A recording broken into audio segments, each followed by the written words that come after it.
Macbeth বলছে, রচনা ও পাঠ অনুপ চক্রবর্তী।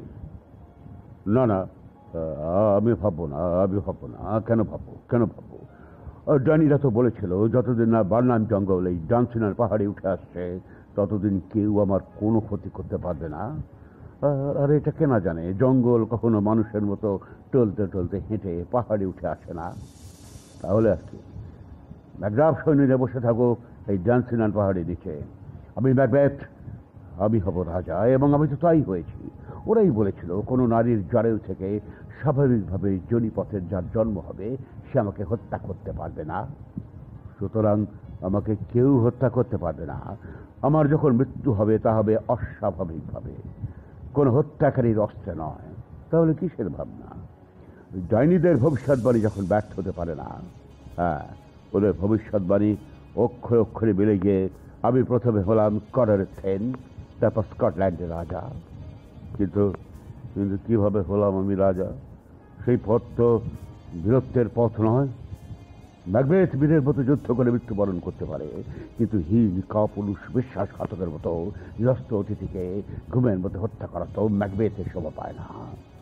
কিন্তু আমি প্রলুব্ধ আর প্ররোচিত হয়ে দায়িত্ব করেছিলাম, তাই যা গভীর অপরাধ বোধে দীর্ণ হয়ে যাওয়ার হৃদয়। আমি তো তাই করেছিলাম। আমি বীর ম্যাকবেথ কাপুরুষের মতো একজন নিরস্ত্র মানুষকে হত্যা করলাম, যে ছিল আমার অতিথি, সেই আমার রাজা ড্যানখান। তাকে তার ঘুমের মধ্যে কাপুরুষের মতো হত্যা করলাম আমি। যুদ্ধে জেতার পরই যিনি পরম স্নেহে আমাকে কর্ডারে থেন করে দিয়েছিলেন, সদা হাস্যময় সেই সরল রাজাকে হত্যা করলাম আমি সিংহাসনে যেন। আমারই হাত অতিথির রক্তে রাঙিয়ে দিলাম। কিন্তু কিন্তু কেন করলাম এই কাপুরুষের মতো কাজ, এই হীন ঘৃণ্য কাজ? আমি তো এরকম নীচহীন মানুষ ছিলাম না। ওই সর্বনেশী ডাইনিগুলোর প্রলুব্ধ করা ভবিষ্যৎবাণী আমার মধ্যে যে কি ভয়ানক উচ্চাকাঙ্ক্ষার লোভের বীজ বুনে দিল। আর এই ভবিষ্যৎবাণী আমার রানীকে বলতে, লেডিকে বলতে, ও লেডি ম্যাকবেথ, ও কি ভয়ঙ্কর নরকীয় তো অনুচ্চাকাঙ্ক্ষা, আমার চেয়েও তার শতগুণে ভয়ঙ্কর। আচ্ছা, ডাইনিরা তো ভবিষ্যৎবাণী করলো রাজা হব আমি, কিন্তু লেডি ম্যাকবেথের কেন হলো এরকম বিভক্ত উচ্চাকাঙ্ক্ষা রানী হওয়ার জন্য? লেডি ম্যাকবেথ, তুমি আমাকে প্ররোচিত করলে ভয়ানক ভাবে, আমাকে উত্তেজিত করলে। কেন রাজাকে হত্যা করলে তুমি আমাকে দিয়ে? এমনই ভয়ঙ্কর তীব্র কামনা তোমার যে বললে প্রয়োজনে লক্ষ্য পূরণে তোমার স্তনের বুটা থেকে সন্তানের ঠোঁটকে জোর করে ছাড়িয়ে নিয়ে তার মাথাটা মাটিতে আছড়ে চূর্ণ করে দিতে পারো। কি দারুণ পৈশাচিক উচ্চাকাঙ্ক্ষা তোমার! আর আমি ম্যাকবেথ তোমার প্ররোচনায় বশীভূত হয়ে ঘুমের মধ্যে হত্যা করলাম আমার প্রিয় রাজা ডানখানকে। কিন্তু কি আশ্চর্য, লেডি ম্যাকবেথ নিজে হত্যা করতে পারলো না রাজাকে। ঘুমন্ত রাজার মুখেতে নাকিও দেখেছিল নিজের পিতার ছায়া, তাই কাঁদতে কাঁদতে ফিরে এসেছিল।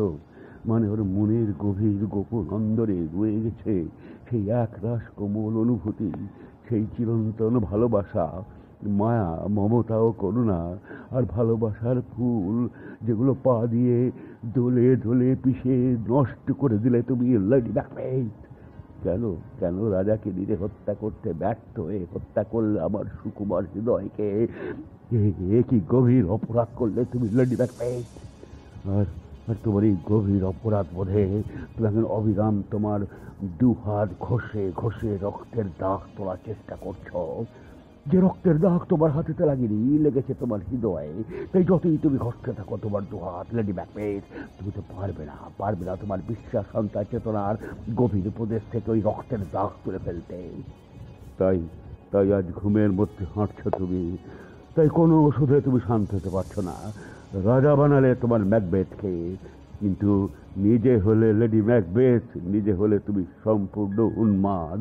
আর আমাকেও তাই করে দিলে লেডি। তাই নিরস্ত্র অতিথি রাজাকে হত্যা করে, তাই যেন আমি শুনছিলাম কে যেন বলছে, জাগো জাগো পুরবাসী, জাগো, আর ঘুমিও না। দেখো কিভাবে তোমাদের নিরস্ত্র রাজাকে হত্যা করা হলো। দেখো কিভাবে হীন কাপুরুষের মতো তাকে হত্যা করা হলো। সে কি আমার বিবেক, আমার দ্বিতীয় সত্তা। কিন্তু কিন্তু শুধু তো রাজাকে নয়, নিজেকে সন্দেহমুক্ত রাখতে আমি হত্যা করলাম নিরপরাধ প্রহরীদের, আর তারপর ব্যাংককে, তারপর ম্যাকডাফের স্ত্রী পুত্রদের হত্যার পর হত্যা, তারপরে হত্যা, শুধু হত্যার মিছিল। এভাবে হত্যা লীলায় সিঁড়ি বেয়ে উঠে রাজা হতে চেয়েছিল কে? ম্যাকবেথ।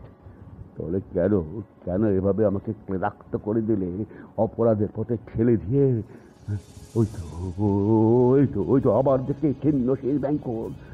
ব্যাংক, তোমার ছিন্ন শির দিয়ে যে রক্ত ঝরে চলেছে, তা গ্লানির অন্ধকারে ডুবিয়ে দিচ্ছে আমাকে। যাও যাও, তুমি আমাকে আর অপরাধ পথে দীর্ণ করো না।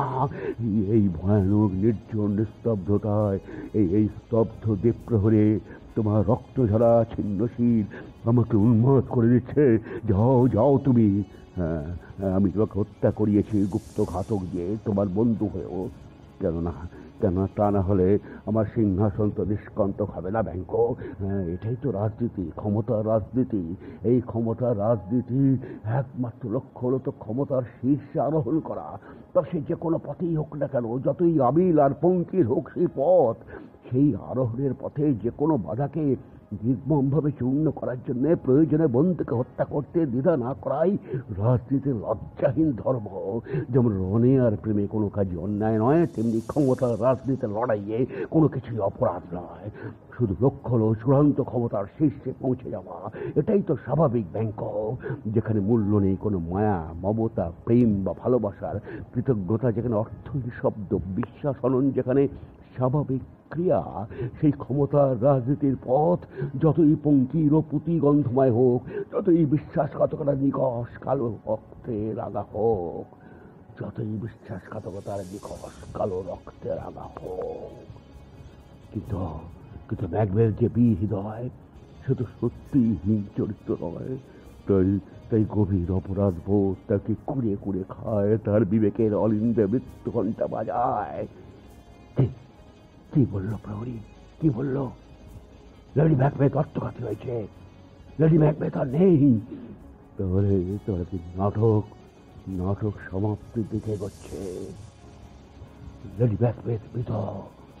তাহলে তার উচ্চাকাঙ্ক্ষার এভাবেই অবসান হলো। হায় লেডি ম্যাকবেথ, কেন জীবনের মনোরম উদ্যানকে উচ্চাকাঙ্ক্ষার বিলাসিতায় ভরিয়ে দিয়ে, এভাবে উচ্চাকাঙ্ক্ষার বিলাসিতায় ভরিয়ে দিয়ে এভাবে বিদায় দিলে এই সুন্দর পৃথিবী থেকে? জীবন তো শুধু উচ্চাকাঙ্ক্ষা নয় লেডি, জীবন তো অনেক মহৎ, অনেক বিশাল, অনেক সুন্দর। কেন জীবনের মৌল ভাবনাগুলো তুচ্ছ করে ভ্রান্ত পথে গিয়ে অকালে অপসৃত হলে জীবনের রঙ্গমঞ্চ থেকে? ভালোবাসতাম তোমাকে রানী, এখনো তো ভালোবাসি তোমাকে। কেন এভাবে আমার হৃদয়কে শূন্য করে চলে গেলে লেডি ম্যাকবেথ? একি বার্নাম জঙ্গল সত্যির ডান্সিনার পাহাড়ে উঠে আসছে। হ্যাঁ, আসছে, অসম্ভব, অলৌকিক, অবাস্তব ব্যাপার। আমি কি ভুল দেখছি? আমি কি স্বপ্ন দেখছি? আমি কি দিবা স্বপ্ন দেখছি? কিন্তু না, ওই তো আমি তো স্পষ্টই দেখছি। ওই তো বার্নাম জঙ্গল ডান্সিনার পাহাড়ের উপর উঠে আসছে। কিভাবে? ও বুঝেছি। ম্যাকডাফের সৈন্যরা গাছের ডাল কেটে হাতে নিয়ে নিজেদের আড়াল করে পাহাড়ে উঠে আসছে। ও কি প্রতারণা করলো আমাকে ডাইনিরা! তাহলে কি আমার শেষের ঘন্টা বাজছে? তাহলে কি আমার মৃত্যু আসন্ন কি ম্যাকবেথের? একটা করে মানুষের আগামী দিনগুলো ফুরিয়ে যেতে থাকে। এক পা করে খুঁড়িয়ে সে গিয়ে চলে কবরের দিকে, তার শেষের দিনের দিকে। তার নির্দিষ্ট আয়ুর কোনো হ্রাস বৃদ্ধি হয় না, এটাই চিরন্তন সত্য। খুঁড়িয়ে সে চলে অনিবার্য মৃত্যুর দিকে। সমস্ত বিগত দিন বিমূঢ় হয়ে দেখায় আলোকিত ধূলিময় মৃত্যুর পথ। তাহলে কি মূল্য এই প্রবঞ্চক জীবনের? বরং নিভে যাক জীবনের এই তুচ্ছ ক্ষণিক প্রদীপ। জীবন যেন এক চলমান ছায়া মাত্র, জীবন যেন এক দরিদ্র অভিনেতা মাত্র, রঙ্গমঞ্চ আস্ফালনের শেষে যবনিকাপাতের পর যাকে আর খুঁজে পাওয়া যায় না। জীবন যেন এক নির্বোধের বলে যাওয়া মুখর গল্প, শেষ বিচারে যা অর্থহীন। ওই যে উন্মুক্ত তরোয়াল হাতে উঠে আসছে ম্যাকডাফ আমাকে হত্যা করতে। ম্যাকডাফ, আমাকে তুমি হত্যা করতে পারবে না, পারবে না। কেননা কেননা কোনো নারীর জরায়ু থেকে জনিপদ দিয়ে স্বাভাবিকভাবে জন্ম নেওয়া কোনো মানুষ আমাকে হত্যা করতে পারবে না। হ্যাঁ, এটাই আমার ভবিতব্য। তাহলে কিভাবে তুমি আমাকে হত্যা করবে? ব্যর্থ হবে তুমি। কি বলছো? কি বলছো? তোমার তোমার জন্ম স্বাভাবিকভাবে হয়নি। তোমাকে তোমার মায়ের উদর ব্যবচ্ছেদ করে বার করে আনা হয়েছে। ও, আবার আমি ডাইনিদের প্রতারণার শিকার হলাম। তাহলে তাহলে কি এবার সত্যি মৃত্যুর জন্য প্রস্তুত হতে হবে আমাকে? ঠিক আছে, ঠিক আছে, আমি প্রস্তুত। কিন্তু কিন্তু আত্মসমর্পণ করবো না আমি। মৃত্যুর আগের মুহূর্ত পর্যন্ত, আমার শির ছিন্ন করার আগের মুহূর্ত পর্যন্ত আমি আমি লড়াই করে যাব। কারণ আমি ম্যাকবেথ। আমি ভুল করতে পারি, অপরাধ করতে পারি, প্রলুব্ধ হয়ে, বিভ্রান্ত হয়ে, প্ররোচিত হয়ে ভুল পথে সাময়িকভাবে হাঁটতে পারি। কিন্তু আমি ম্যাকবেথ বলছি, আমি সত্যি হীন চরিত্র কাপুরুষ নষ্ট নই। আমি তুচ্ছ করে মৃত্যুকে, তুচ্ছ করে মৃত্যু ভয়কে, ম্যাকবেথ যেমন জীবন নিতে পারে তেমনি সে জীবন দিতেও পারে। চলে এসো ম্যাকডাম, আমি প্রস্তুত। শেষ যুদ্ধের জন্য আমি প্রস্তুত। আমি প্রস্তুত ম্যাকডাম। আমি ম্যাকবেথ বলছি, আমি প্রস্তুত। হ্যাঁ, আমি প্রস্তুত।